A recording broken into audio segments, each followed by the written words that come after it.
Merci beaucoup pour cette invitation. Nous sommes très heureux d'être ici. Avant de commencer, je voulais vous dire quelques mots sur la nature de ce duo de conférences, son histoire, et puis comment on va partager cette heure et demie ensemble. En fait, tout est parti d'un livre dont Christophe Pebart est l'auteur, qui s'appelle Athènes, l'autre démocratie, un livre sur la démocratie athénienne, dont il sera question tout à l'heure dans la conférence. Quand j'ai lu ce livre, j'ai proposé à Christophe Pebart de promouvoir cet ouvrage le plus largement possible en croisant les regards entre l'histoire et la philosophie, et la perspective antique et la perspective contemporaine avec mes propres travaux sur le néolibéralisme et la démocratie.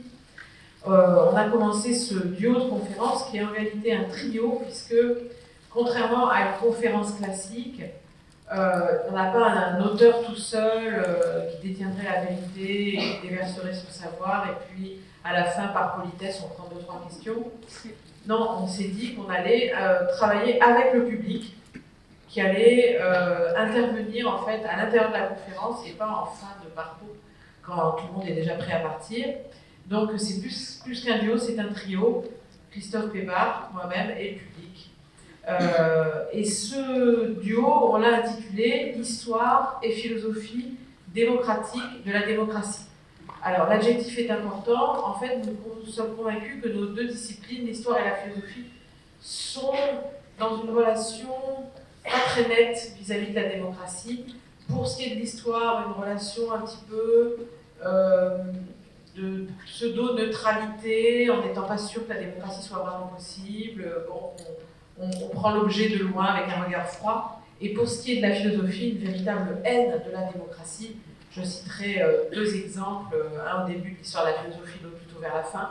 Platon, qui a une véritable haine de la démocratie, et à la fin, quelqu'un qui m'a beaucoup occupé dans mon travail, Nietzsche, qui de la même manière est un adversaire résolu de la démocratie. Donc c'est difficile de faire une philosophie démocratique de la démocratie, puisque l'histoire de notre discipline, c'est plutôt l'histoire d'un mépris profond, d'une aversion profonde pour la démocratie. Et on va voir au cours de la conférence que les motifs de ce mépris, en fait, nous ont imbibés tous plus ou moins.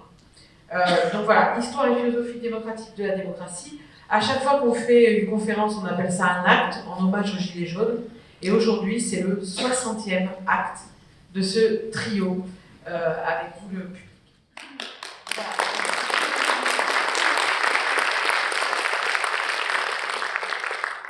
Alors, on a proposé dans le titre démocratie et écologie, il n'y a pas d'alternative, point d'exclamation, d'interrogation. En effet. Alors, vous le savez peut-être, il n'y a pas d'alternative, et la traduction d'une phrase en anglais, there is no alternative. Une phrase que l'on doit à Margaret Thatcher, qui est une représentante de l'ultralibéralisme des années 80. Alors, qu'est-ce que ça signifie, cette idée qu'il n'y a pas d'alternative? C'est quelque chose qui a été très très puissant, je dis bien qui a été très puissant dans nos esprits pendant des décennies, toutes les premières décennies de ma vie de citoyenne, et qui est donc l'idée qu'il n'y a pas d'alternative à quoi? À la mondialisation des marchés, du marché, à l'édification d'un grand marché mondial.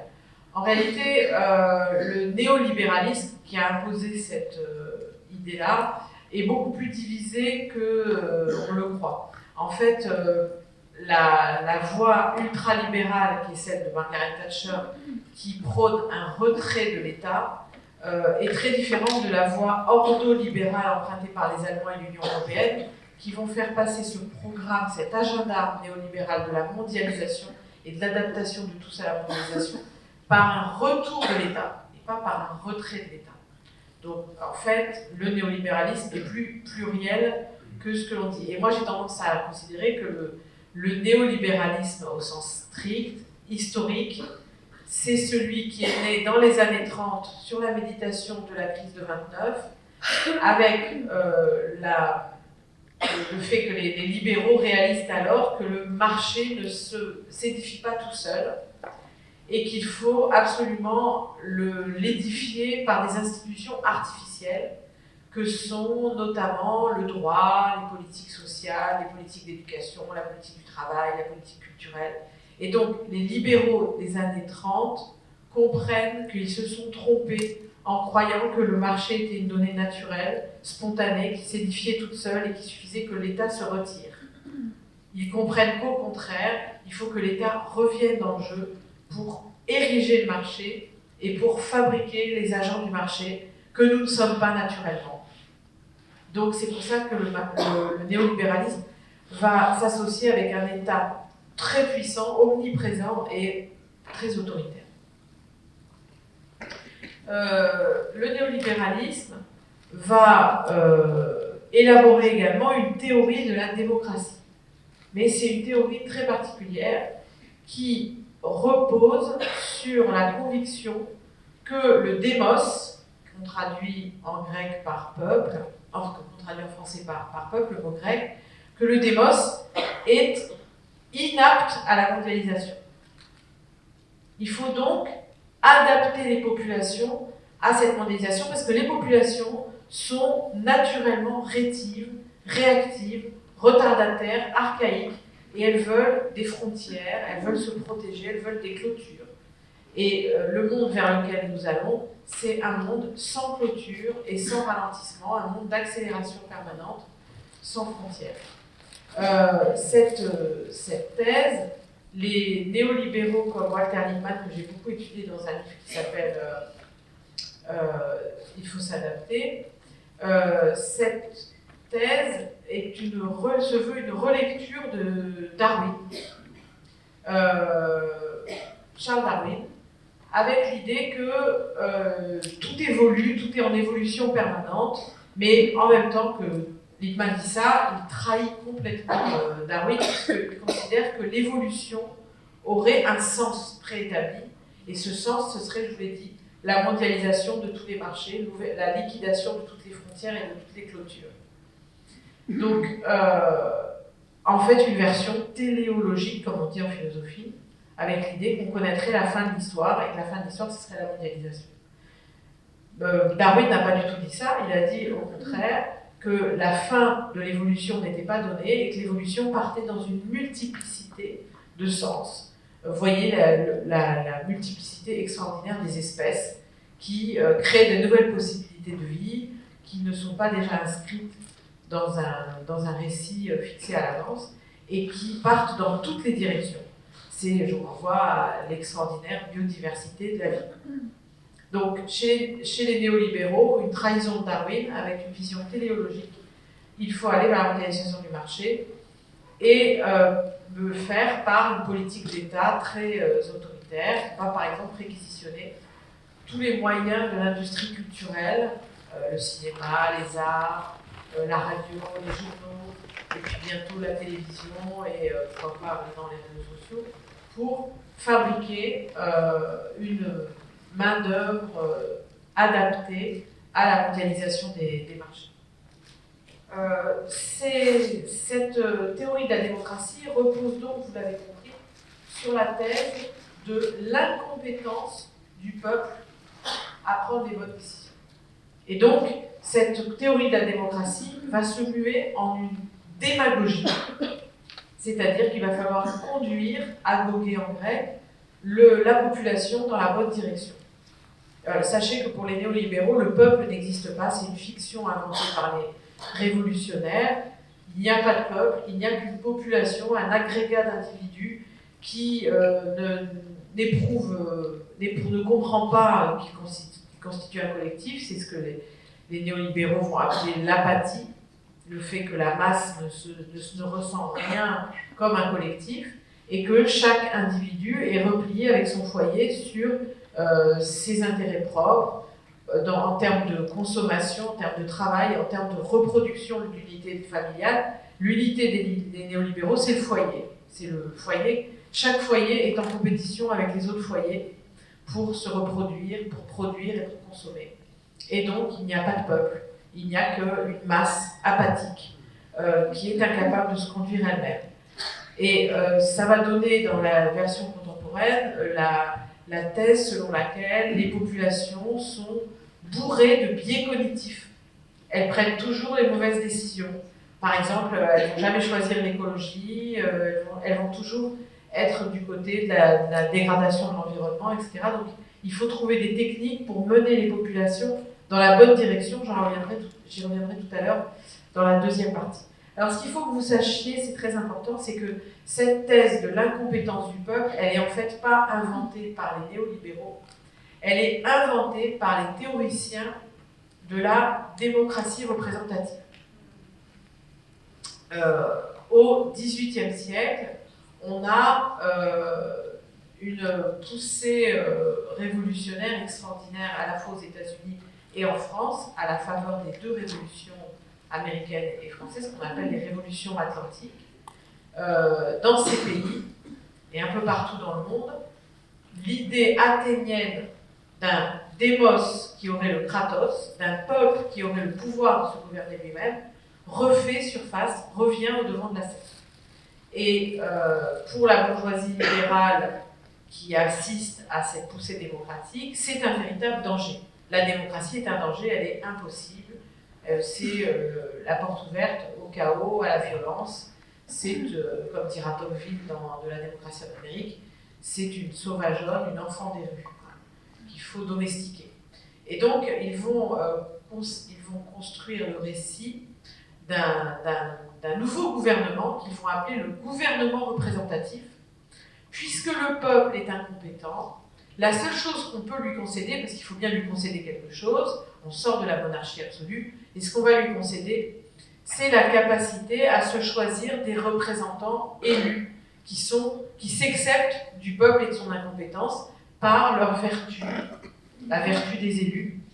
L'exemplarité des élus, vous l'entendez souvent, cette thématique, hein. Des élus exemplaires, alors ça vous fait rire bien sûr, des élus exemplaires par leur vertu morale, par leur compétence extraordinaire sur les grandes affaires du monde, un monde complexe, et par leur attachement viscéral à l'intérêt général. Évidemment, ça fait rire tout le monde. C'est très drôle, parce qu'à chaque fois, je déploie la théorie de notre gouvernement, qui est le gouvernement représentatif, les sales esclaves. On est dans ce moment historique extraordinaire où ça fait rire tout le monde. Donc, effectivement, ça va être une machine de guerre, ce gouvernement représentatif, contre la démocratie, contre l'idée que le démos, le peuple, aurait la force de se gouverner lui-même et il en aurait la compétence. Et le tour de passe-passe extraordinaire qui va se passer, c'est qu'ils vont se mettre à appeler ça la démocratie. C'est-à-dire que ces gens qui ont une véritable haine de la démocratie et une véritable défiance vis-à-vis du peuple, qui est incompétent, là on parle souvent de la défiance du peuple contre ses élites, mais la première défiance, c'est celle des pseudo-élites contre le peuple. C'est ça qui s'est passé en premier. Donc une véritable défiance envers le peuple, une machine de guerre idéologique contre le risque démocratique, qui s'est vraiment ouvert avec la Révolution américaine et surtout avec la Révolution française. Et le moment extraordinaire, c'est celui où, au XIXe siècle, les Américains vont appeler le gouvernement représentatif du nom de ce qu'ils ont combattu, à savoir la démocratie. Ils vont appeler ça la démocratie.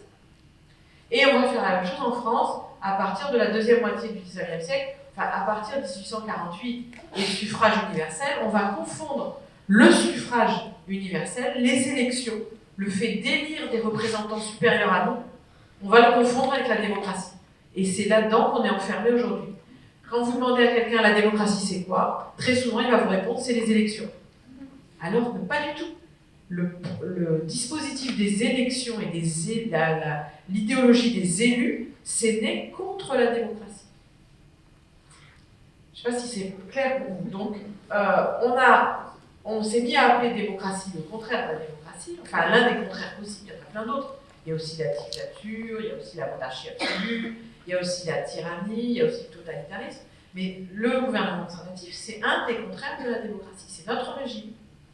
Et qu'est-ce qu'ils ont fait les néolibéraux? Ils se sont contentés de reprendre cette thèse classique de l'incompétence du peuple en la biologisant, en disant que le peuple est incompétent pour des raisons biologiques, parce que la population est équipée d'un cerveau qui date de l'évolution préhistorique, la grande histoire de l'évolution et de la préhistoire. Et pendant la préhistoire, notre cerveau s'est adapté pour vivre dans des communautés stables et fermées, comme la tribu, la communauté villageoise, la petite cité avec des frontières qui se protègent du monde extérieur. Et donc notre système nerveux, notre système cognitif, notre cerveau, nos hormones, etc., tout est fondé sur un milieu clos et fermé. Et donc, pour ces raisons, les populations ne sont pas adaptées à la mondialisation. Donc il va falloir une politique de l'éducation, par exemple, une politique de la santé, une politique de la culture, une politique du travail pour adapter ces masses à la mondialisation, et ça ne peut passer que par une démagogie à tendance autoritaire. Donc dans un premier temps, il s'agira, comme dans la théorie classique, de recueillir le consentement des masses à être gouvernées, et puis dans un deuxième temps, il s'agira avec les néolibéraux de fabriquer ce consentement à l'échelle industrielle. La manufacture du consentement, c'est l'expression de Walter Lippmann, qui parle comme ça, très clairement, de manufacture of consent. Et puis aujourd'hui où le consentement ne marche plus, où beaucoup d'entre nous se mettent haut et fort à contester la mondialisation, j'y reviendrai dans la deuxième partie, eh bien il va s'agir d'extorquer le consentement, ou même carrément de le violer, de le forcer comme le violeur le fait à sa victime. C'est-à-dire que si les masses ne consentent plus, ben on va les réprimer par la violence, on va réprimer leurs manifestations, on va envoyer tous ceux qui manifestent en garde à vue, on va sortir les matraques, et on en est là. Mais vous voyez, tout ceci pour dire que there is no alternative, c'est cette confusion de la démocratie avec une démagogie autoritaire néolibérale qui nous impose à coup de force la mondialisation. Voilà, c'était le premier point, et je laisse la parole maintenant à Christophe Rivard.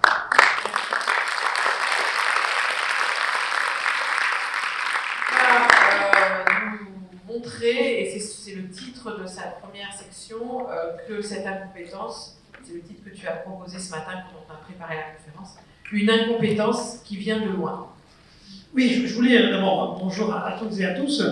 Je profite évidemment de ma première intervention pour encourager, rappeler l'importance de ce qui a été dit tout à l'heure dans le cadre de la défense et de l'intérêt de l'association Prime Vert et de ces moments, parce que Barbara et moi-même, nous défendons l'idée que pour que les idées se partagent, non pas simplement circulent, il faut qu'on puisse physiquement se rencontrer et pas simplement consulter chacun nos téléphones ou nos ordinateurs et se brancher sur des réseaux, qu'il se passe quelque chose quand nous sommes réunis et que cette chose qui se passe pour nous a à voir avec un début de mécanisme démocratique. Donc je ne peux qu'encourager chacun et chacune en fonction de ce qu'il peut ou ce qu'elle peut faire, évidemment, de veiller à ce que ce genre d'endroit ce genre de rencontre puisse être pérenne, parce que je crois que dans notre monde, qui nous encourage à rester tout seuls devant nos écrans, rien n'est plus précieux que de commencer par opposer cette résistance à être là, ensemble, à lutter contre nos agendas, contre nos emplois du temps,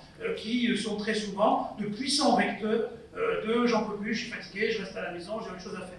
Je crois que nous y sommes tous et toutes confrontés, et je voulais le dire, que c'est très important, et nous avons la chance de pouvoir se déplacer et de parler à beaucoup de gens, et je crois qu'à chaque fois, je suis frappé de la différence des échanges, des partages que nous avons par rapport à d'autres types de rencontres médiatiques, numériques, etc. Voilà, je voulais commencer par ça et donc insister sur l'importance de ce genre d'événements, qu'on soit invité ou non, du reste.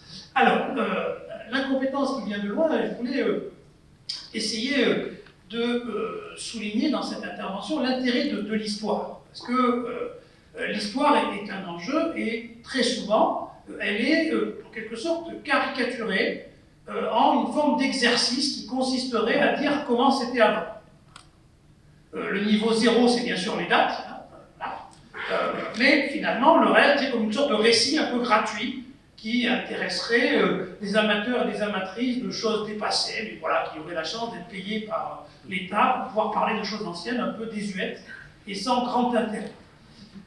Or, comme Barbara vient de le faire, l'intérêt de l'histoire, c'est de nous rappeler nous ne pouvons pas entretenir un rapport de connivence parfaite avec le monde qui est le nôtre, c'est-à-dire que l'histoire nous sert à nous rappeler que le monde dans lequel nous vivons n'a rien d'évident.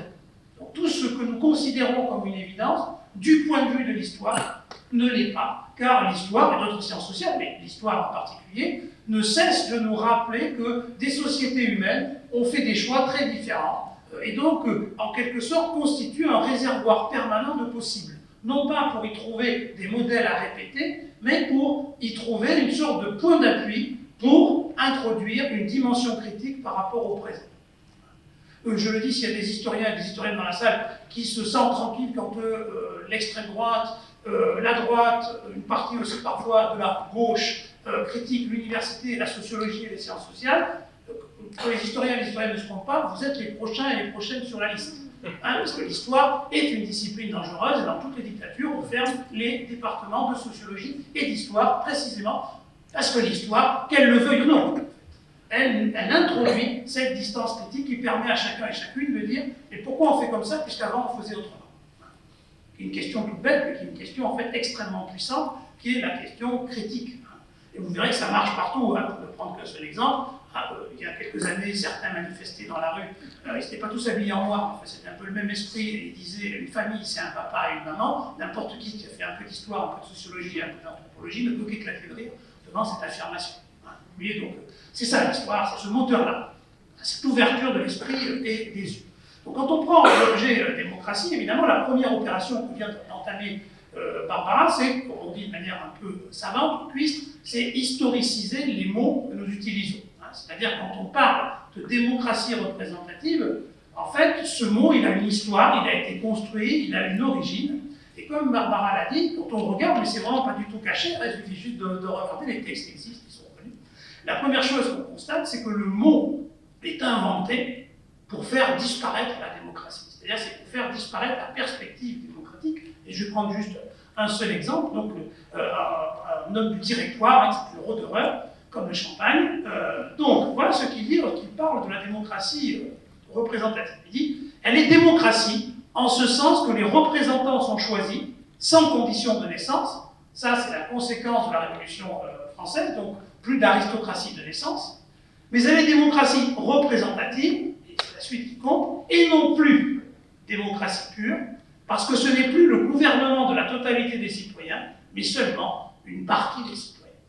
Donc la définition de la démocratie représentative, dans les textes fondateurs de cette notion, de son concept, c'est d'expliquer que la démocratie représentative, c'est le gouvernement d'une partie des citoyens, et non pas le gouvernement citoyen. Vous voyez, si vous repartez de l'étymologie du mot démocratie, qui serait le pouvoir effectif du peuple sur lui-même, vous voyez qu'immédiatement, vous entrez en contradiction. Et vous ne pouvez pas le reprocher, au fond, à la démocratie représentative en essayant de lui quémander un peu plus de démocratie, puisque le projet même de la démocratie représentative, c'est d'empêcher la totalité des citoyens de se gouverner effectivement eux-mêmes. Tel est le projet politique.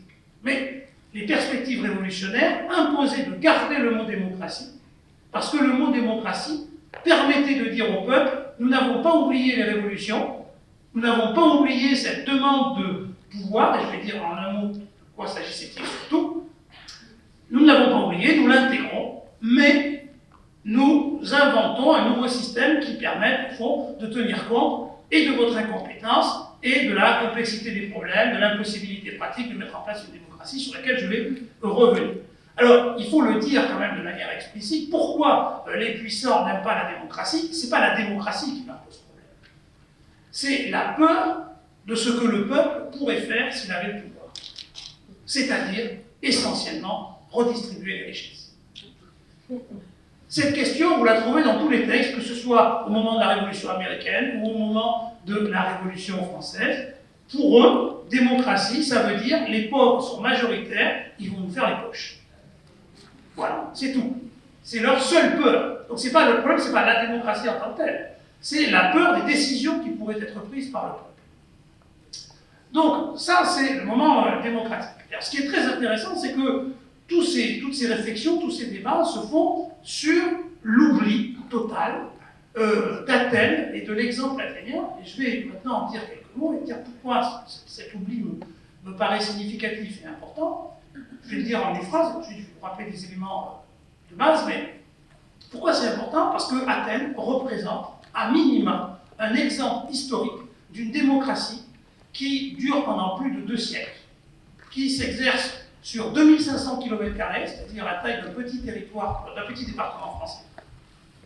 Ça ne serait pas le plus petit département français, ça serait le 10e, vous voyez, ce n'est pas une petite chose, et qui consiste à ce qu'une population de 400 000 personnes, soit 300 000 à 400 000, soit gouvernée par 60 000 citoyens. Je reviendrai, si vous le souhaitez, sur la part entre 60 000 et 300 000 ou 400 000, et comment on peut le penser, et les problèmes éventuels que ça pose. Donc nous avons là, on revient sur l'intérêt de l'histoire, un exemple historique qui nous montre que dans des conditions technologiques qui n'ont évidemment rien à voir avec nous, sans médias de masse, sans conditions de transport en commun, mécanisées, etc., on réussit à organiser donc, un corps civique qui représente donc, 60 000 personnes et qui se réunit tous les 10 jours, toute l'année, quarantaine de réunions donc, par an, qui réunit entre 6 000 et 10 000 personnes pour faire une assemblée. D'accord? Donc, mais c'est pas rien.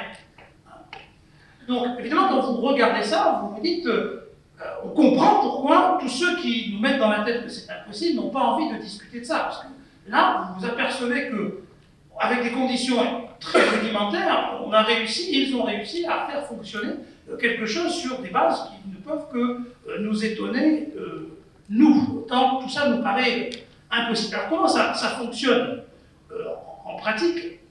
Alors, c'est toujours difficile de dire quels sont les éléments les plus importants, parce que ceux qu'on choisit, évidemment, sont un petit peu fonction de l'analyse qu'on a du système. Alors, plus ça va, plus je m'aperçois, ce qui n'était pas forcément mon cas au début, plus je m'aperçois de l'importance de la question du tirage au sort, que j'ai eu tendance, je le reconnais, à minimiser en préférant le caractère délibératif de la démocratie, c'est-à-dire le fait qu'il y a, à un moment donné, 6 000 à 10 000 personnes qui délibèrent ensemble. Voilà, ça me semblait très important de réfléchir à la possibilité de ça. Pourquoi le tirage au sort est important? Parce que le tirage au sort, il fait partie du système démocratique. Autrement, je le dis pour celles et ceux qui sont peut-être dans la salle, des militants et des militantes du tirage au sort, ça fait partie du système. C'est-à-dire, ça ne peut pas être considéré comme la seule solution. C'est une partie du système parce qu'elle organise une rotation permanente des charges tous les ans. Et que ce faisant, elle ne fait pas simplement qu'éviter la concentration du pouvoir entre les mains de quelques-uns, elle organise une forme en pratique de formation continue des citoyens. Et que c'est pensé en tant que tel, ce n'est pas un effet collatéral. Le tirage au sort a cette double fonction, éviter la concentration du pouvoir entre les mains d'un petit groupe et permettre une formation, une participation accrue des citoyens à la vie pleinement civique.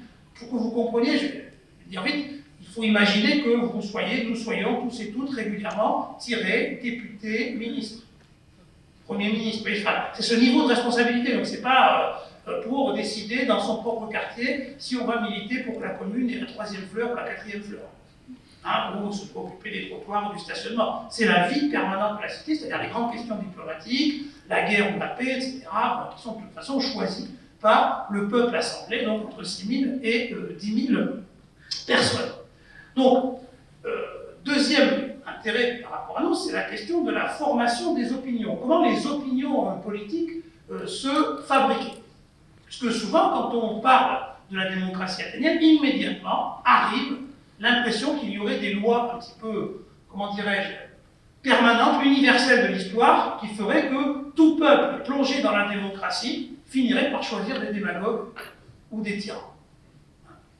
Qui est que, et quand je dis ça, nombre de mes collègues me disent, non pas à l'aide de documents, mais ils me disent, ce n'est pas possible, parce que c'est évident qu'il y avait des chefs, des gens qui parlaient mieux, etc. Mais ceci n'a rien d'évident au regard de l'histoire, car ceci suppose un certain rapport à la parole qui est lui-même fabriqué scolairement. Nous savons toutes et tous que l'impression que nous donnons de bien ou de mal parler n'est pas une impression qui est naturelle, c'est une impression qui se fabrique à partir de codes, de normes que nous intégrons en particulier dans le système scolaire, dans comment on parle bien, comment on s'exprime bien, comment on place ses idées, enfin tout ce que nous apprenons partout dans le système scolaire et qui nous permet petit à petit de donner l'impression que nous parlons bien.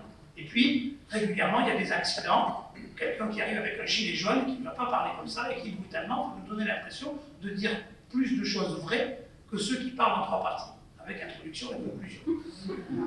Donc nous savons nous-mêmes, nous avons fait cette expérience. Et pourtant, le reste du temps, nous avons pris l'habitude d'écouter ces discours et c'est une sorte de ronron en fait. On ne fait même plus attention au contenu, puisque c'est la forme elle-même qui semble nous dire que ça a quelque chose de sérieux. À toutes celles et tous ceux qui, pour 1000 raisons, n'ont pas ces manières codées de parler, savent à quel point la prise de parole de ce fait est difficile. Parce que vous savez que vous affrontez pas simplement des gens qui vont être en désaccord avec ce que vous dites, mais des gens qui vont être en désaccord avec la forme que vous allez utiliser.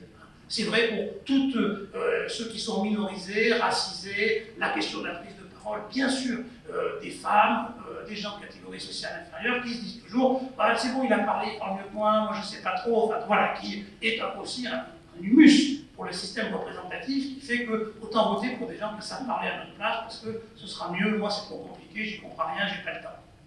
Donc vous voyez, l'exemple athénien, il sert à ça, il sert à mettre à distance ce genre d'évidence et de comprendre que finalement, nous n'avons pas en permanence, au fond, à conjurer un démos incompétent et qui serait obligé, s'il avait le pouvoir, de le confier immédiatement à un tyran et à un pédagogue, mais nous avons à réfléchir à l'aide de l'exemple athénien aux conditions qui nous permettrait de nous gouverner effectivement nous-mêmes. Et vous voyez que c'est une autre question, puisque nous sommes libérés de l'impossibilité. Je vous ai dit pourquoi, territoire, non, bref, une série de raisons qui montrent que nous pouvons, nous aussi, nous remettre à réfléchir, ce qui ne veut pas dire que c'est simple, ce qui ne veut pas dire que la solution est clé en main, mais ce qui veut dire que cet exemple historique nous permet de réinterroger de manière critique l'impossibilité d'instaurer une démocratie effective ici et maintenant, c'est-à-dire une démocratie dans laquelle, un régime dans lequel le peuple se gouvernerait effectivement lui-même.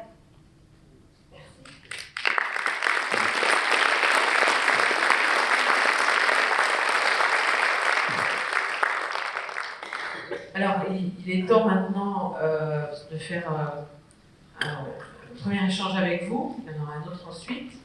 Donc, on a posé des choses en première partie, puisqu'on fait des choses avec des parties. Première partie, deuxième partie. Mais ça sert aussi à ça, sert à ce que vous puissiez nous critiquer également dans notre manière d'organiser.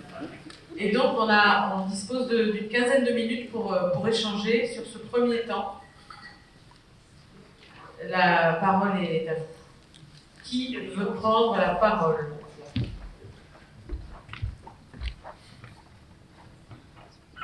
Oui, merci, bonjour. Le mot démocratie étant un outil de manipulation, si je vous suis bien, est-ce qu'il ne faut pas l'abandonner? Je ne sais pas si j'ai bien compris ce qu'un gars comme Geoffroy Lagannerie défend aujourd'hui. Est-ce qu'il ne faut pas passer à autre chose et utiliser un autre outil? Merci. On prend plusieurs questions. Questions ou interventions ou remarques. Oui, bonjour, merci déjà. Donc j'ai bien entendu cette chose de l'incompétence un peu présupposée du peuple. Et du coup, je me pose la question souvent, alors je fais un lien un peu avec l'écologie, d'une impuissance qu'on vit, peu importe la catégorie sociale, l'origine, etc., face à des choses systémiques. Est-ce qu'il y aurait, de la même manière, une fabrique de l'impuissance? Comment penser qu'on a le pouvoir d'agir, de dépasser ça, justement? Merci.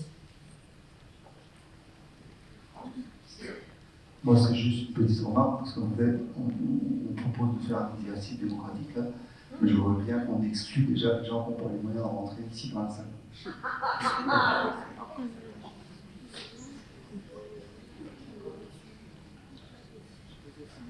Oui, moi je voudrais faire deux petits apports. Le premier, c'est qu'à Athènes, certes, c'était une démocratie telle que vous l'avez définie, et c'est très éclairant, mais c'est bien aussi de se rappeler qu'à Athènes, c'était que les citoyens mâles et pas les esclaves. Et les esclaves, en plus, ça tournait en fonction des victoires des guerres, etc. Donc c'était une démocratie qui était quand même moyennement, si je ne sais pas comment reprendre le terme autrement, représentative de l'ensemble de la population, même si c'est sur un mouchoir de poche. Et puis, pour rebondir aussi sur l'impuissance programmée, il y a beaucoup, moi je pense, d'aspects très psychologiques à tout ça, c'est-à-dire que le fait de croire qu'on ne peut pas y arriver, qu'on ne peut pas s'exprimer, qu'on ne peut pas changer les choses, que c'est comme ça, que ça l'a toujours été, que ça ne changera jamais, ça, je ne sais pas dans quelle mesure. Enfin, je trouve que c'est assez difficile de voir quel est le déterminisme qui nous conduit à ça. Est-ce que c'est exclusivement culturel? Est-ce que c'est psychologique, sociétal? Enfin, voilà. Et donc ma question, d'ailleurs, ce serait peut-être un peu ça. C'est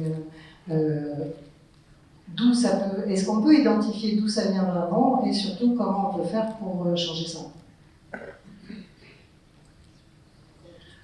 Alors, moi, c'était pour ajouter un point, enfin, de mon analyse, je pense que la justice est la garante de la démocratie. Et du coup, c'est important aussi de penser l'appareil judiciaire quand on veut faire exister une véritable démocratie. Et d'autre part, aussi, il y a une question de morale, je pense, au niveau de pour définir la démocratie. Et du coup, l'enjeu de la démocratie n'est peut-être pas que dans le sens de, comment dire, d'organiser la société, mais aussi de choisir le modèle de société. Et le dernier point, c'était, est-ce que vous pensez qu'aujourd'hui, avec les outils dont on dispose, justement, on pourrait aller vers une véritable démocratie? Peut-être une dernière question ici pour... Oui, je voulais rebondir sur le tirage au sort.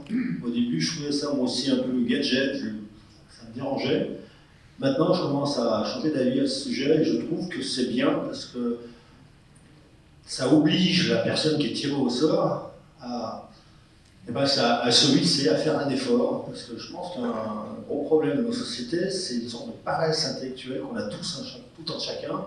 C'est de vouloir déléguer, et on paye la société actuelle par une espèce de fainéantise. Et le tirage au sort, ça oblige la personne à se hisser, à faire un effort, une forme d'auto-éducation. Elle s'éduque toute seule, elle a autour d'elle des personnes bienveillantes, évidemment, et donc ça l'oblige aussi à... C'est un bon principe, le tirage au sort. Merci.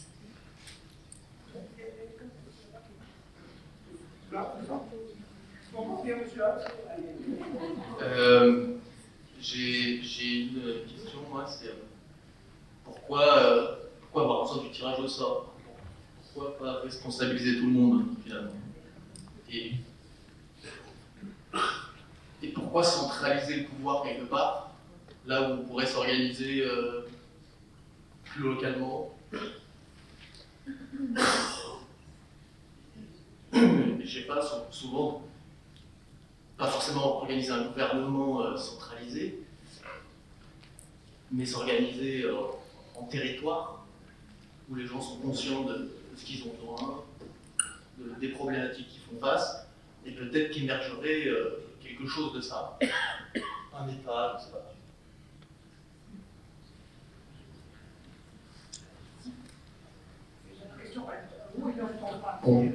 Ouais, en plus ma question elle est un peu dans la continuité de celle qui vient d'être posée. C'est pour revenir sur un argument qui n'est pas forcément issu des critiques de la démocratie, mais des tentatives de la délimiter, de la définir, et qui, à ma connaissance, remonte à Aristote, qui a été repris au XVIIIe par Rousseau et Montesquieu, sur l'association entre démocratie et petit territoire, ou peuple limité en nombre, avec des gens qui se connaissent entre eux en fait. Est-ce que cet argument-là, qui est quand même assez ancien, ne délimite pas par exemple la démocratie à un certain type de territoire? Merci. On va commencer à répondre, peut-être qu'on aura le temps de des questions, je sais pas trop, ça dépend de notre capacité à être bavard. Alors, sur la première suggestion qui est que si la démocratie est un mot manipulatoire, peut-être qu'il faut s'en débarrasser. Donc Christophe Pebart a préparé toute la deuxième partie, il va parler de ces hypothèses de Geoffroy de la Gannerie, donc on pourra continuer à en parler, mais moi ce que j'aurais tendance à dire, c'est que ce qu'on essaie de montrer là, c'est que la démocratie, elle n'est pas soluble dans ce que la bourgeoisie libérale a fait d'elle. Et c'est là où je reviens à ce qui a été dit sur l'histoire. L'histoire nous montre que la démocratie, c'est aussi quelque chose, une hypothèse qui a vraiment fonctionné dans un pays très important, enfin dans un territoire très important, à Athènes, pendant 2 siècles. Et donc, justement, ce n'est pas soluble dans cette manipulation. C'est qu'il y a une autre réalité historique de la démocratie. Donc, avec Christophe Pebart, nous, on défend ce qu'on appelle l'hypothèse démocratique. L'hypothèse que ce serait possible. Et j'en viens à la dernière intervention. Et un des grands arguments contre la démocratie aujourd'hui, c'est l'argument, ça a été dit par l'intervention, de la taille. On serait dans de trop grands pays, avec des problèmes trop complexes, et dans un monde mondialisé, etc., etc. Et là, on retomberait sur il n'y a pas d'alternative, il faut s'adapter à la mondialisation, avec des experts qui nous mettent dans la bonne direction, etc., etc. Ce que le montre le travail de Christophe Pebart sur Athènes, c'est qu'ils sont déjà confrontés à la question de l'énormité des questions, l'énormité des problèmes qu'ils doivent affronter, et à la question du grand nombre. En fait, 60 000 citoyens, c'est un nombre énorme. Discuter à 60 000, c'est physiquement impossible. Même se réunir à 60 000, c'est impossible. Donc ils sont déjà confrontés, comme nous, il n'y a qu'une petite différence de degré, à la question du grand nombre. Et donc ils vont la résoudre en disant, puisqu'on peut pas, le démos ne peut jamais être co-présent physiquement sur le même lieu, il n'y a aucun lieu qui peut contenir 60 000 personnes, ben, ils ont trouvé cet artifice de la représentation du démos par un petit démos, un démos en miniature, qui est les gens de l'Assemblée, qui sont 6 à 10 000, on peut encore délibérer jusqu'à 6 000 apparemment, 10 000 c'est possible. On se réunit toute la journée sur la colline de la Pnyx, on écoute les prises de parole, on se respecte, il y a des règles, et puis on vote à main levée. Voilà, c'est possible. Et ce démos en petit, cet extrait du démos, c'est le représentant du grand démos qui ne peut jamais être co-présent à lui-même physiquement, charnellement. Donc, nous, ce qu'on dit, c'est que là, il y a vraiment quelque chose qui peut nous inspirer, dans la mesure où ça lutte contre l'idée que le représentant, ce serait un grand homme, qui serait exceptionnel. Là, les 6 000 qui sont là, ils ne sont absolument pas exceptionnels. Tout le monde est n'importe qui. C'est ceux qui sont venus ce jour-là. Et puis, au bout de 6 000, on ferme la place, on ferme l'esplanade, parce que ça ne peut pas venir plus. Mais tout le monde est bienvenu. N'importe qui peut venir. Donc, c'est la logique inverse de la logique élective. Et ça ressemble beaucoup au sort, au tirage au sort, puisque c'est n'importe qui. C'est tout le monde. Vous êtes tous invités à venir sur la Pnyx. Alors j'en viens à la question de l'exclusion. Oui, mais on est entre nous, il y a ceux qui n'ont pas pu venir payer le billet pour prix de verre, et donc ça produit un entre-soi. Ça, c'est une question qu'on rencontre au théâtre. Parce que je voulais vous dire tout à l'heure que ce duo de conférences a donné naissance à 2 choses. D'abord, un livre qui est ici, Démocratie manifeste, qui est né de notre duo. Et puis 2 pièces de théâtre sur la démocratie qu'on a créées avec Christophe et qu'on a fait tourner en Suisse, en Belgique, en France et qu'on continue à jouer. Et dans lesquelles on revient toujours l'angoisse, parce que comme vous pouvez l'imaginer, ce sont des pièces de théâtre. Je vais vous donner le titre. Démocratie, point d'exclamation, un spectacle dont vous pourriez être les héros. Et puis Démocratie 2500 ans, recherche publique désespérément. Et donc nous avons toujours des interventions avec le public dans ces pièces, comme vous pouvez l'imaginer, et le public joue en fait dans la pièce.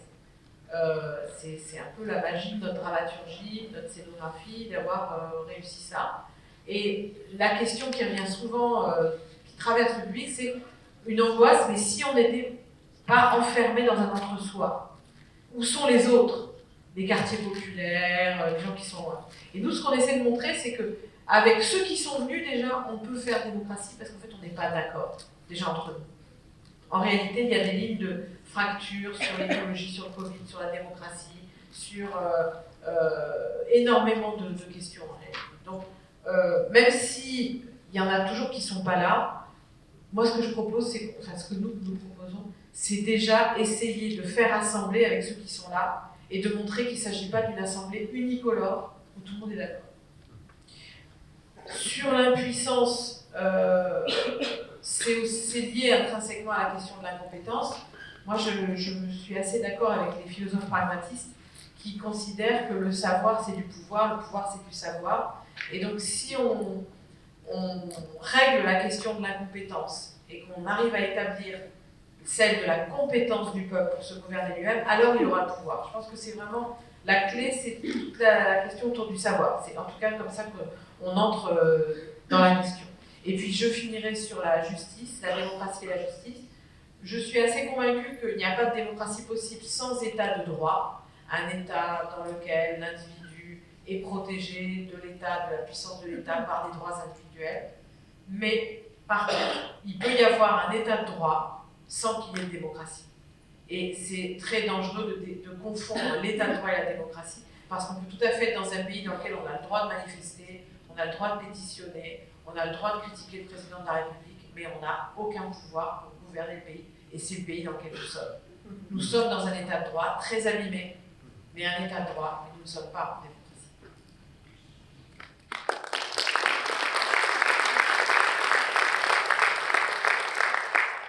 Alors je vais partir de là parce que la question du droit, elle pose finalement la question de l'équivalence automatique entre la séparation des pouvoirs et la démocratie. Or, la démocratie athénienne ne pratiquait pas la séparation des pouvoirs et l'aurait vue comme une monstruosité par rapport à la démocratie. Pourquoi? Parce que les Athéniens considéraient que juger, c'est déjà faire la loi. Parce que l'interprétation de la loi ne peut pas être distinguée strictement de la loi. Parce que l'interprétation, c'est au fond, en quelque sorte, émettre une nouvelle loi, puisqu'elle est plongée dans un contexte particulier, etc. Et si je n'ai pas le temps d'en parler tout à l'heure, c'est exactement la question que pose la pièce de Sophocle, Antigone. C'est-à-dire la loi est la loi, faut-il la respecter? Et toute la pièce est orientée autour de ça. Est-ce que la loi se suffit à elle-même, ou est-ce que devant un événement qui surgit, on ne peut pas questionner sa pertinence? Puisque la loi est fabriquée sur des événements passés. Et donc on ne peut pas nécessairement l'utiliser comme si elle était capable d'anticiper ce qui allait se passer. Or, le problème posé pour le droit, et donc d'une certaine manière par l'état de droit, c'est de nous amener à fonctionner comme si le droit, c'était les tables de la loi, qu'on avait réussi à inventer une sorte de bloc qu'on pouvait extraire de l'historicité, comme si le propre même des sociétés humaines n'était pas d'être plongé dans l'histoire et d'être confronté en permanence à des changements qui nous obligent à envisager des transformations, c'est-à-dire à des remises en cause de nos certitudes. Et ça, c'est quelque chose qui est très important dans le cadre de la démocratie athénienne, qui ne se vit pas comme l'état de droit.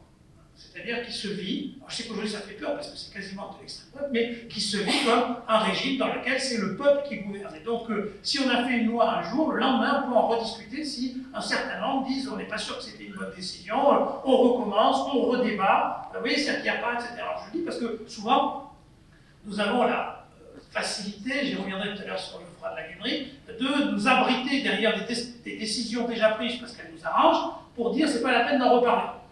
Peine de mort, on pourrait faire la liste de tout ce qui souvent nous fait dire non, les référendums, le peuple c'est dangereux, gardons déjà nos acquis, vous voyez, bon voilà. Donc nous-mêmes nous avons ça en nous, par cette crainte permanente de la rediscussion. On a souvent ce débat sur la peine de mort. Moi j'ai toujours dit, ce débat sur la peine de mort, on le mène quand vous voulez, parce que nous le gagnons. Parce que je pense que les arguments hostiles à la peine de mort sont largement supérieurs aux arguments en faveur de la peine de mort. Et c'est pour ça que je suis contre la peine de mort. Je n'ai pas besoin que ce soit dans le droit pour me dire qu'est-ce que c'est dans le droit, je l'applique. C'est parce que je pense qu'effectivement, il y a des raisons philosophiques, sociologiques, de condamner absolument la peine de mort. Et je pense qu'il serait parfois préférable de reprendre nos bâtons de pèlerin et de pèlerine, je ne sais pas si ça existe au féminin, pour redéfendre un certain nombre de principes, plutôt que de s'appuyer sur le fait que ces principes étant gravés quelque part dans la table de la loi, nous n'avons plus besoin de nous en préoccuper. Alors même que nous voyons tous les jours que nous avons de bonnes raisons de nous en préoccuper, parce que rien n'est acquis. Et je crois que c'est parmi nous, on pense à quoi.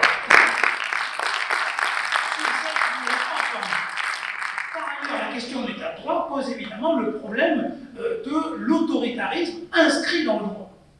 Et alors je n'ai pas le temps de le dire, mais ce mouvement a commencé il y a longtemps, qui commence en Italie, pour ceux et celles qui connaissent l'Italie de la fin des années 60 et du début des années 70. Vous avez des mécanismes qui sont mis en place pour lutter contre les, entre guillemets, terroristes, et qui ressemblent de très près aux dispositifs qu'on a progressivement intégrés dans le droit français, qui ressemblent à des lois de suspect, où même quand vous n'avez rien fait, vous pouvez désormais être non seulement arrêté, mais également condamné.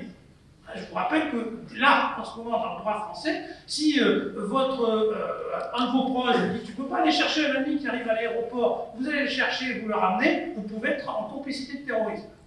Alors même que vous n'avez juste été chercher quelqu'un et vous n'avez pas demandé la preuve que cet individu n'était pas dangereux. C'est dans le droit français. Que vous mesuriez jusqu'où on peut aller dans les arrestations, y compris de gens qui n'ont rien commis. Alors que jusqu'à présent, on a fonctionné dans un monde dans lequel c'était l'acte. Était le point de départ dans le déclenchement. Donc le droit, nous devons aussi le re-questionner, et je pense que ça sera ma marotte pour les mois qui viennent. J'aimerais que la gauche, tout compris, se préoccupe de défendre l'élaboration d'une grande loi de protection des libertés publiques, tant nous en avons perdu depuis ces dernières années. Voilà. Et ça fermera le clapet à tous ceux qui disent que la gauche, c'est l'autorité, la violence, etc. Défendons collectivement les libertés publiques qui ont été abîmées par Macron, mais également, en particulier, par son prédécesseur et formateur.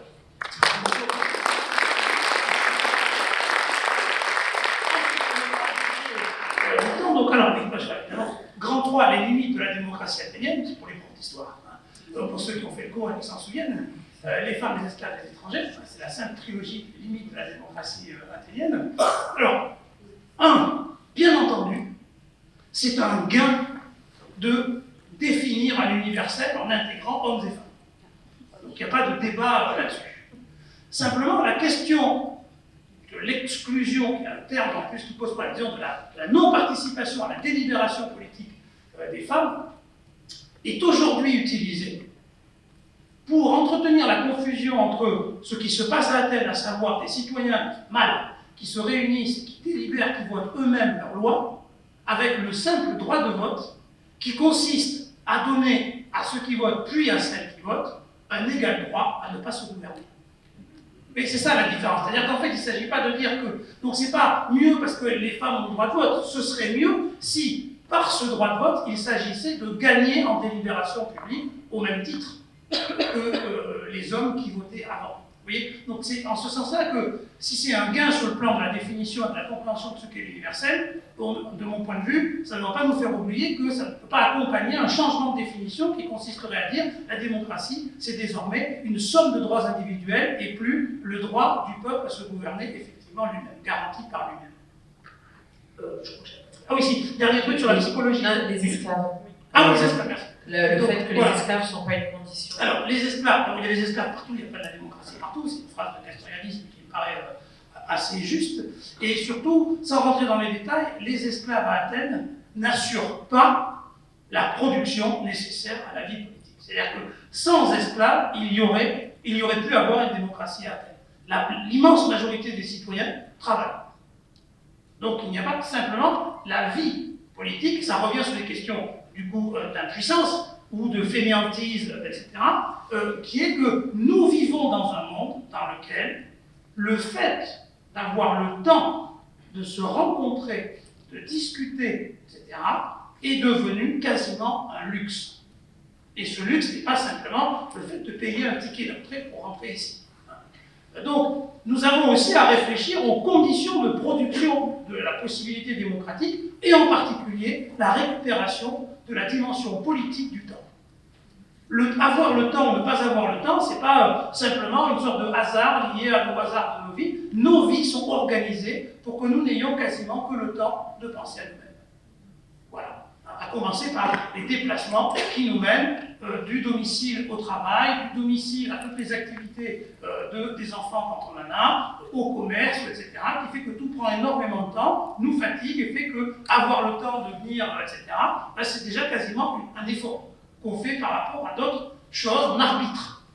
Donc, dans l'impuissance, il y a ça. Il y a aussi, je le dis, je vais y revenir, mais il n'y a pas de difficulté psychologique parce que cette difficulté, elle est fabriquée, je crois, enfin, c'est terrible de le dire, mais elle est fabriquée scolairement. Pas que scolairement, mais l'inégalité au droit de parole, il n'est pas de naissance, etc. Sauf les féministes nous l'ont montré depuis très longtemps. Il n'y a pas, parce qu'il n'y a pas, alors, on disait ça au début, on disait, ben, si les femmes parlent moins, parce qu'elles sont plus timides, naturellement, etc., comme si, dès la sortie de la maternité, les unes rougissaient, les autres ne rougissaient pas. Enfin, on sait que tout ça est une construction sociale.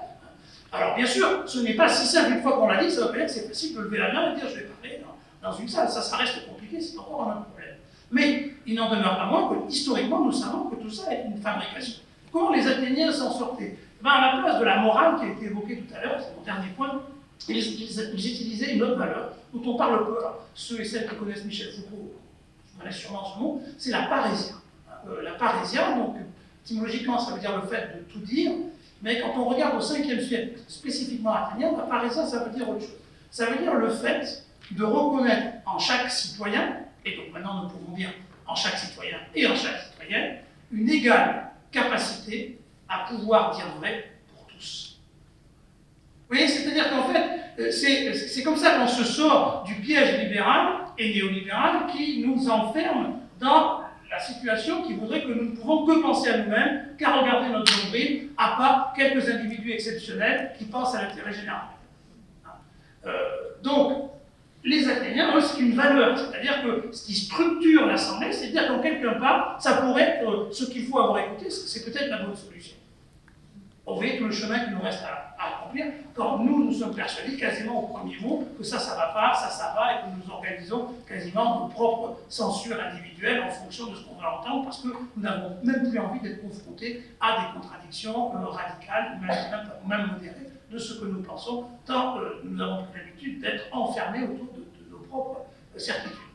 Donc oui, c'est social, c'est culturel, c'est fabriqué à l'école, on comprend bien que, évidemment, on ne peut pas poser la question de la démocratie sans poser la question, évidemment, de l'éducation. Ce que nous essayons de dire avec Barbara, c'est que nous ne sommes pas favorables à l'idée, parce que ça c'est une idée quasiment néocoloniale, qui consisterait à dire au peuple, comme si le peuple était un petit enfant, eh bien on va d'abord bien t'éduquer et ensuite tu pourras avoir la démocratie. Nous pensons que l'éducation est une condition importante, mais ne doit pas nous empêcher de revendiquer la démocratie ici et maintenant. Merci. Alors, comme bien souvent, nous avons déjà du retard. Donc, on va devoir faire plus court, Christophe. Non, mais pas Christophe seulement. On va tous les deux devoir faire plus court.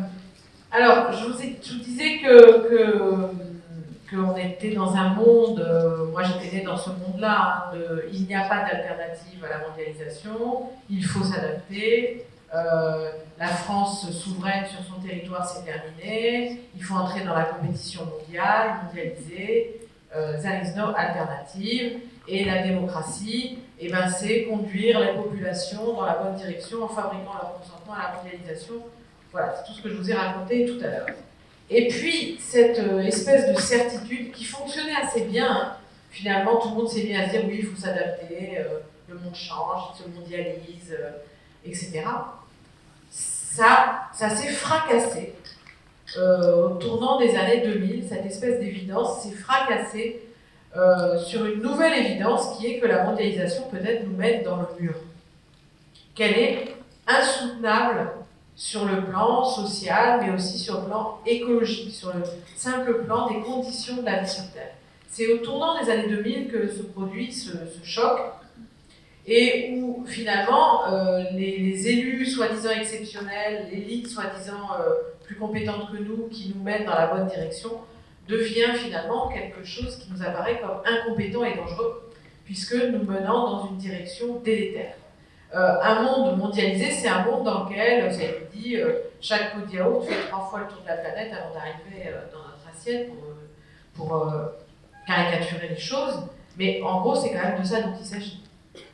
Alors, cette ce moment qui dure depuis les années 2000, qui est un moment de crise de la mondialisation et de crise de la manufacture du consentement, débouche sur peut-être un nouveau TINA, there is no alternative, on appelle ça le slogan TINA, il n'y a pas d'alternative à l'écologie,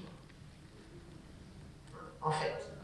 Et nous, on a voulu parler de ça dans ce salon, puisqu'on suppose que la plupart des gens qui sont devant nous ici dans cette salle, on a peut-être tort, mais sont des écologistes convaincus qu'il faut de la nourriture biologique partout dans les foyers et les cantines, convaincus que voilà, c'est vers cette direction qu'il faut aller. Et la question, c'est de savoir si quand on est écologiste, on ne se demande pas si on est d'accord avec l'idée de la démocratie. Parce que si on est d'accord avec l'idée de la démocratie, alors tout ceci doit être mis en délibération. Et ça n'apparaît plus comme une évidence qu'il faudrait imposer à la population, de manière éventuellement relativement autoritaire, par en haut, par ceux qui savent. Alors, c'est là que moi je pense qu'il y a un véritable danger dans les milieux écologistes à se dire on n'a plus besoin de la démocratie parce qu'on sait ce qui est bon pour le peuple. Et donc, on va l'imposer par toutes sortes de moyens. Et regardez ce qui s'est produit pendant la crise du Covid, qui a été une crise sanitaire, tout à fait comparable à une crise écologique. D'ailleurs, liée, puisque le virus du SARS-CoV-2 est soit lié à une zoonose, et la zoonose, c'est un effet de la crise écologique, soit lié à une manipulation de virus dans le contexte de l'explosion des zoonoses, donc dans le contexte de la crise écologique toujours. Et là, il est important qu'on fasse un arrêt pour se demander comment vous avez traversé cette crise du Covid et comment vous êtes positionné par rapport au rapport entre crise écologique et sanitaire et démocratie. Moi, ce que j'ai vu, c'est un certain nombre de pays, dont la France, qui ont basculé dans un fonctionnement parfaitement autoritaire, avec l'idée que c'était pour notre bien. C'était pour notre bien qu'il fallait enfermer tout le monde, même ceux qui ne pouvaient pas rester enfermés. C'était pour notre bien qu'il fallait procéder aux injections de la totalité de la population. C'était pour notre bien qu'il fallait taire les débats. Par exemple, en Grande-Bretagne, les experts britanniques ont très clairement dit que la vaccination avec les produits expérimentaux de Pfizer, etc., était très intéressante pour les organismes affaiblis ou âgés, mais qu'il était hors de question de vacciner les populations jeunes avec ces produits, parce que la balance bénéfice-risque n'était pas bonne du tout. Il y avait donc un débat au niveau international entre les experts sur l'opportunité de universaliser l'obligation vaccinale ou pas. Ces débats ont été interdits en France. Moi, j'enseignais à la fac de médecine, je parlais des rapports entre santé publique et démocratie et le rapport à l'expertise. J'ai expliqué aux étudiants qu'il y avait donc des débats d'experts très sérieux, par exemple entre la France et la Grande-Bretagne. J'ai été convoquée par le responsable des enseignements que je délivrais, qui m'a demandé de cesser toute allusion au Covid en fac de médecine. J'avais des 3e et 4e années. C'était pendant le Covid.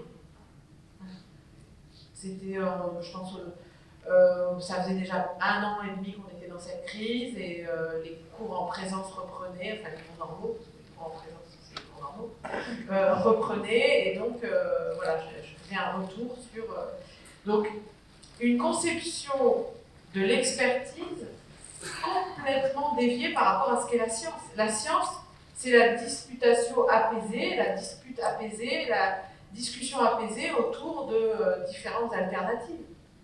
C'est pas, il n'y a pas d'alternative. C'est précisément la discussion académique sans cesse reprise, avec des désaccords qu'on arrive à surmonter, etc. Là, on a eu l'idée que le savoir était détenu par quelques-uns qui étaient au plus près du pouvoir, qui étaient les quelques-uns qui avaient choisi, par exemple, l'Élysée en France, et que ces gens détenaient la vérité et pouvaient l'imposer à toute force à la population. Alors exactement, c'est-à-dire que en fait, dans ces experts, il y avait des scientifiques véritables qui souhaitaient mettre en débat un certain nombre de choses, objecter au pouvoir ses méthodes, etc. Ces gens ont été écartés. C'est très bien raconté dans un livre que je vous conseille de lire si ça vous intéresse, Covid-19, une crise organisationnelle, ça s'appelle comme ça, qui montre très bien que le pouvoir a complètement écarté les scientifiques spécialisés de la conduite des épidémies et a choisi à la place des spécialistes de l'ingénierie sociale, en particulier un cabinet de l'Institut de sondage BVA, l'antenne du nudging, la nudge unit de la société BVA, qui repose sur la thèse que les populations sont, thèse que vous connaissez maintenant, parce que j'en ai parlé dans la première partie, sont incompétentes, elles sont irrationnelles, elles sont pleines de biais cognitifs. Donc pour les conduire dans la bonne direction, il faut procéder à une incitation douce et inconsciente par du nudging. Le nudge en anglais, ça veut dire le petit coup de pouce que vous ne sentez pas et qui va vous mener dans la bonne direction d'une manière parfaitement inconsciente. Alors, c'est à cette société, BVA, et à son unité de nudging qu'a été confiée la question du confinement, et c'est eux qui ont inventé la fameuse auto-attestation de sortie, que vous avez peut-être cru être quelque chose qui relevait de la loi, hein, il est interdit de sortir sauf qu'en fait c'était pas du tout dans la loi, c'était un pur coup de bluff.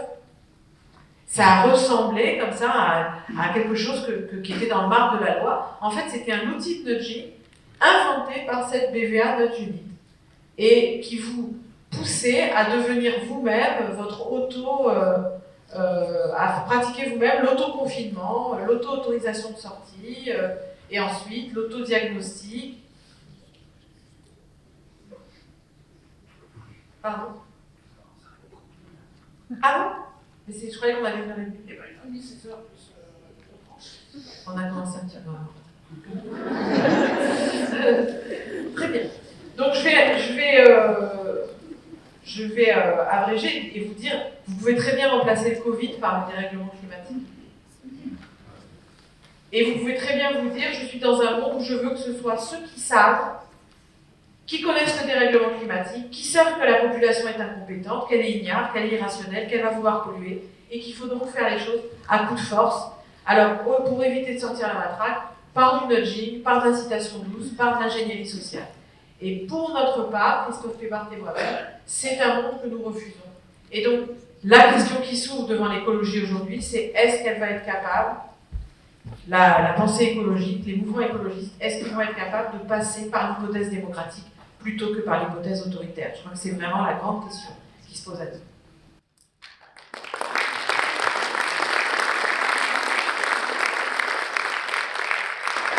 Je fais vite. Je vais partir de l'une des questions qui a été laissée un peu en plan, c'est la question du petit territoire. Est-ce qu'on ne peut pas faire ça plutôt, ça a été posé là-bas, sur une manière de se responsabiliser à l'échelle de territoires différentes, et ça faisait écho aussi à ce qui avait été dit sur Rousseau et Aristote avant lui. Alors chez Aristote, non, mais on peut le temps d'en parler. Mais ce qui est très frappant, que ce soit chez Rousseau ou chez Montesquieu, c'est que quand ils disent effectivement ça ne peut être que la petite taille, ils rajoutent quasiment systématiquement que de toute façon ce n'est pas un bon système. Parce que même à une petite taille, ça reste le problème de savoir si c'est n'importe qui décide, donc ça ne va pas. Ça qui est assez intéressant, c'est qu'en fait l'argument de taille, il est là comme une sorte d'excuse, parce que ça paraît tellement évident, mais je ne reviens pas sur ce que j'ai dit tout à l'heure. Voilà, vous imaginez sans moyens techniques de communication, etc., physique, voilà, vous êtes 60 000, 300 000 habitants sur un territoire qui est de la taille d'un département, et vous y arrivez quand même. Donc les premiers qui auraient pu dire ce n'est pas possible, ce sont les Athéniens. Voilà. Et or, pourtant, ils ont fait exactement le contraire, et ces critiques n'existent pas. Pourtant, les critiques de la démocratie, il en existe. Alors ensuite, j'en viens à cette âme noire de la démocratie qui sort à grand fracas avec Blast et donc de Geoffroy Laguerre. Alors ce qui m'a intéressé, c'est que ça me semblait fond, être un précipité d'une manière de critiquer la démocratie, mais ce qui m'intéresse, c'est le projet on peut deviner derrière. J'ai pas lu le livre, il sort, je crois, mercredi ou jeudi, donc je ne peux m'appuyer que sur la première vidéo de Blas. D'ailleurs, alors premier point, je trouve intéressant que c'est facile de dire que il y a un impensé autour du mot démocratie, mais on peut tout à fait lui retourner que dans son cas, il y a un impensé autour du nous, parce qu'il parle souvent, il dit nous, c'est qui ce nous, et le progressisme, il y a aussi un impensé. C'est quoi le progressisme? Qui c'est qui définit ce qu'est le progrès social? Bonne question. Alors ensuite, ce qui est intéressant, c'est de voir que la mise en cause de la démocratie, alors il joue toujours sur les termes, parce que quand il parle de démocratie, il parle aussi bien de démocratie que nous avons l'habitude d'appeler directe, comme de ce que nous avons critiqué tout à l'heure, à savoir la démocratie représentative. C'est les deux qui sont critiqués dans le même geste. On va voir pourquoi dans une minute. Sur quoi elle repose? En fait, elle repose de manière très nette et explicite sur la peur du peuple, qui est aussi vieille que la démocratie. Exemple. Donc il dit la valeur intéressante à valoriser politiquement est telle, je le cite là, la discussion ou l'indiscutable. Ouais, je vous laisse politiquement à réfléchir à une société dans laquelle nous serions confrontés à de l'indiscutable. À certains égards, les lois de l'économie, vous vous rappelez, il y a 25 ans, c'était de l'indiscutable. La science, entre guillemets, au moment du Covid, c'était de l'indiscutable. Donc on voit à quel point c'est extrêmement dangereux que nous puissions considérer qu'à un moment donné, régulièrement, le démos, nous avons à discuter de ce qui n'est pas discutable, de ce que nous n'avons pas envie de mettre en délibération, c'est une chose. Bloquer à l'avance ce qui ne doit pas être discuté, c'est une manière de rejeter le fait que toutes les sociétés humaines sont plongées dans l'historicité. Et on revient à ce que j'ai dit, Antigone Créon.